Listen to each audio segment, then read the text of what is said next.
1h mais 30 minutos. E agora o assunto que nós vamos abordar é o sistema carcerário. Essa foi uma reportagem especial na íntegra ontem e nós vamos relembrar um pouquinho agora. Prisão. Este deveria ser o maior ato de punição para as pessoas que cometem crimes. Mas será mesmo que o sistema carcerário brasileiro ressocializa criminosos? Falência. Este adjetivo que descreve atualmente a punição dos crimes. Hoje, os carcereiros não conseguem seguir a regra, onde um profissional deveria cuidar de 5 detidos. A regra do 5x1, ela partiu do Conselho Nacional de Política Penitenciária Criminal, mas não é aplicada no estado do Paraná. Sabendo do problema, o Estado tenta sanar esse tipo de detenção e já tem projetos para o futuro. Nós estamos procurando resolver Nós temos 14 projetos em andamento de construção de novas unidades que vão gerar cerca de 7.000 vagas, justamente para que a gente não tenha mais essa grande quantidade de presos em delegacias de polícia. Mais presídios ou mais educação? Delegacias lotadas ou policiais civis nas ruas? Detenção ou relaxamento das prisões? Possivelmente, o problema da criminalidade no país estão envolvidos nos crimes sem castigo. Doutor, se você me permitir, quero fazer uma pergunta a esse respeito para o doutor Rogério, nosso delegado de Polícia Civil. A gente sabe que hoje é um desvio de função da Polícia Civil, principalmente nos municípios paranaenses. Ou seja, fora de penitenciária, quem está cuidando dos presos são os policiais civis. E não fizeram concurso público para isso, não foram preparados para isso, mas a contingência está obrigando a Polícia Civil a ser agente penitenciário. Uma coisa, outra coisa, mas é assim que está vendo. Pergunto para o senhor, aqui em Paranaguá, na delegacia que o senhor cuida, o crime organizado está comandando o crime fora da delegacia? Não, eu não posso informar isso, até porque não seria uma verdade, né? Nós temos uma superlotação como eu nunca vi e como nunca foi vista aqui em Paranaguá. Eu tenho hoje 157 presos, abrigados em um lugar estruturado para 28, né? Onde tem 2 banheiros. Então eu tenho 160 detentos para dividir 2 banheiros. Por aí já dá para você ter uma ideia do que é, né, essa cadeia pública aqui de Paranaguá. Nós temos, além dos policiais civis, né, que precisam fazer esse apoio, essa segurança, nós temos 8 agentes de cadeia, né, vinculados ao departamento penitenciário, que também se revezam para que diuturnamente possa atender esses presos.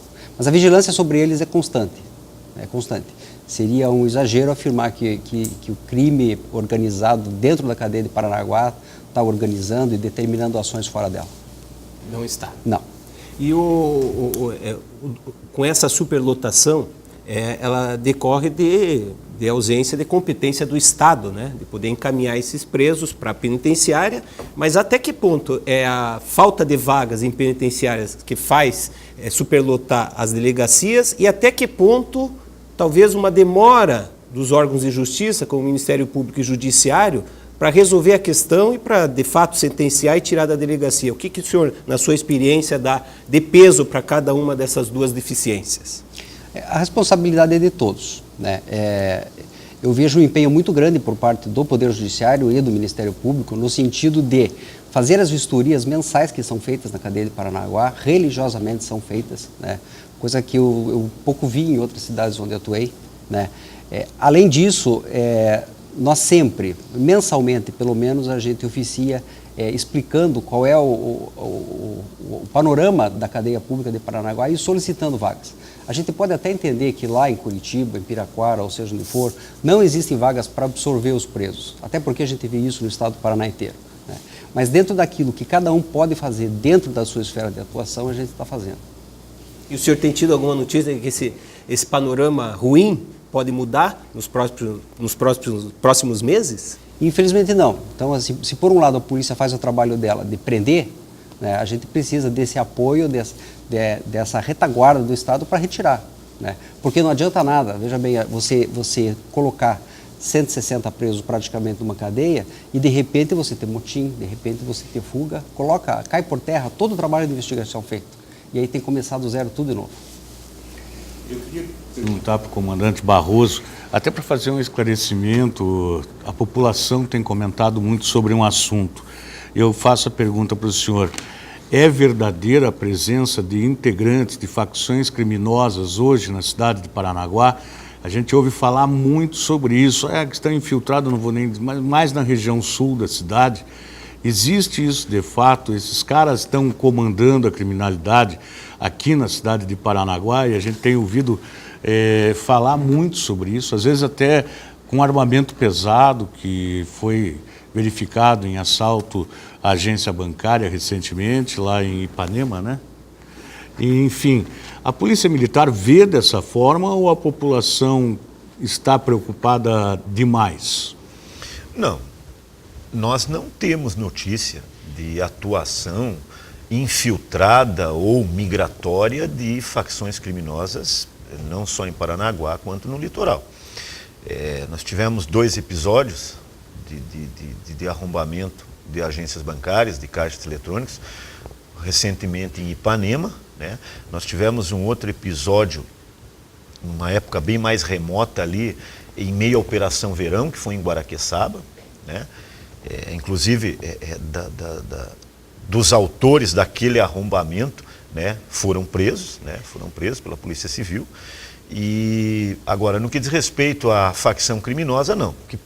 O que acontece é que muitas vezes a população, é claro, né, as cidades litorâneas não têm histórico de eventos criminosos dessa natureza, dessa magnitude.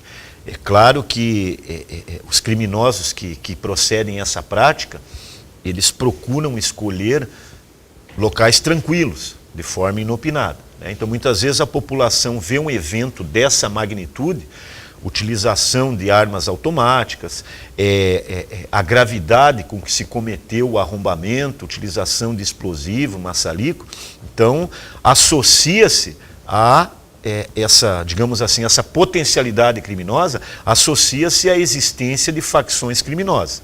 Mas eu volto a frisar, não temos notícia de ação de facções criminosas, seja infiltrada, seja migratória, na cidade de Paranaguá ou mesmo no litoral. Com relação até a assaltos a carro forte que aconteceu na Serra do Mar, que deixou também a nossa população muito assustada. Nós estamos acostumados mais com criminosos que cometem outros crimes menos graves, vamos assim colocar. Nessa questão, o senhor acredita que foram quadrilhas de Curitiba, da região metropolitana que atuaram aqui? Se nós acompanharmos os eventos de assalto a carro forte, não só no Paraná, a gente pode até dizer questão de outros estados, eu diria que o local dessas ações, ele é escolhido de forma aleatória. Eu posso ter a mesma quadrilha que cometeu um episódio lá em Palmeira, há um período atrás, pode ser a mesma ou não que cometeu o episódio aqui na Serra do Mar, que pode ser a mesma ou não que ocorreu o episódio no interior de São Paulo, no interior de Santa Catarina. Então, o local onde essas quadrilhas atacam é uma questão bastante eventual. Evidente que há acompanhamento por parte da Polícia Civil, por parte da própria Polícia Federal, que no que diz respeito a agências bancárias do elo federal é competência da Polícia Federal, mas com certeza existe o acompanhamento. Agora, volto a dizer, o local escolhido para esses episódios, ele independe da questão de criminalidade local. Tá certo. Só para encerrar aqui, depois faz que a gente está precisando terminar esse bloco, mas aí eu quero perguntar para o delegado, porque quando se prende um bandido que faz comete esse tipo de crime, né, a carro forte, a agências bancárias, não é um crime corriqueiro, como a gente está acostumado a ver, o cara que rouba o celular, enfim. Quando esse preso ele está fechado, por exemplo, aqui na Pires Pardinho, você disse que tem mais de 150 presos fechados ali. Esse preso que tem um outro tipo de experiência criminosa, ele não vai acabar de alguma forma ensinando aquele que está lá? Existe essa troca de informação entre eles? Há esse risco pela falta de espaço, inclusive? Poderia existir, mas quando esse tipo de criminoso é preso aqui na Pires Pardinho, nós imediatamente acionamos os órgãos competentes em Curitiba. Em situações muito excepcionais, ele fica preso aqui por horas num local isolado e daí é levado para Curitiba, num lugar onde a segurança é muito maior.